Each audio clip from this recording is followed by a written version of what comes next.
3H, himala, hiwaga, hinagap bilang 50. Dinala ako sa lugar na pupuntahan namin sa bandang south, may aayos na bahay.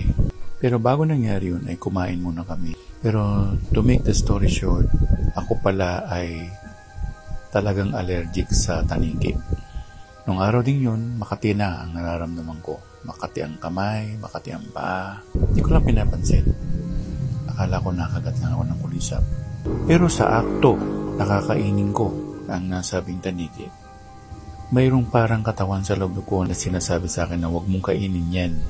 Ang tanong ko naman sa kanya ay, bakit hindi ko kakainin? Gutom na ako, wala naman pwedeng kainin dito, ito lang. Nako, kinain ko po ang tanigi. Kahapon o kagabi, hanggang madaling araw, anong kami sa Metropolitan Hospital, ako ay nagkaroon ng allergy. Yun na nga, hindi ako makahinga. At meron masakit sa dibdib ko. Gusto kong isuka, hindi na mailabas. Pero kasi nangyari yung pagkain ng linggo pa. So, 5 araw na nagdadaan. Pero meron pinainom sa akin ng misis ko, medyo nag-recede ang allergy. Pero hanggang ngayon, namumula pa rin ang katawan ko. Kung sinunod ko ang nasabing katawan na yun na lumabas sa katawan ko, hindi sana ako napahamak.